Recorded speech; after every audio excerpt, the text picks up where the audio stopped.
માવઠાએ ખેડૂતોની ચિંતામાં વધારો કરી દીધો છે। ભાવનગર જિલ્લામાં સાર્વત્રિક વરસાદ વરસ્યો।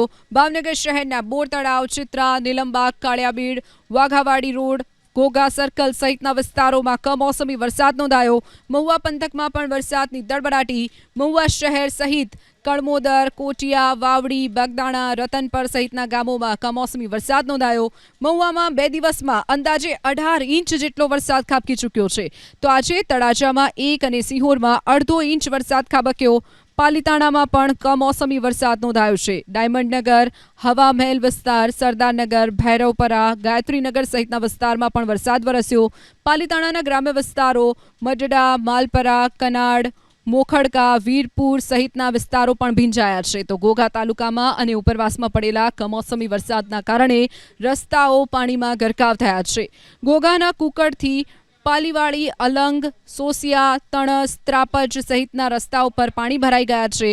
વાહન વ્યવહાર પણ ઠપ થયો છે, તો કુકડ, ઓદરકા, પિથલપુર, વાવડી, સણોદ, કંટાળા, ગોરિયાળી, નવાગામ, ભાંખલ સહિતના વિસ્તારોમાં પણ વરસાદ વરસ્યો છે। ભાવનગરનો જેસર તાલુકો પણ પાણી થયો છે। જેસરમાં સતત 4 દિવસથી વરસાદ વરસી રહ્યો છે। શાંતિનગર, સરેડા, બીલા સહિતના ગામોમાં વરસાદથી ખેતી પાકમાં વ્યાપક પ્રમાણમાં નુકસાન થયું છે। એક બાજુ શિયાળુ પાકની વાવણીનો સમય છે। ઘઉં, ચણા, જીરું, ડુંગળી જેવા પાકની વાવણી માટે ખેડૂતો રાહ જોઈને બેઠા હતા અને ઇન્દ્રદેવ છે કે જે સતત વરસાદ વરસાવી રહ્યા છે। ભાવનગરના ખરેડ ગામે 2 દિવસે હવે પાણી ઓસર્યા છે। 15 ઇંચ કમોસમી વરસાદના કારણે ગામને તબાહ કરી નાખ્યું। માલણ નદીમાં પાણી ઘૂસી ગયા છે, તો 100 થી પણ 120 જેટલા ઘરોમાં પાણી ઘૂસી ગયા છે, જેના કારણે ઘરવખરી અને અનાજ પલળી ગયું છે।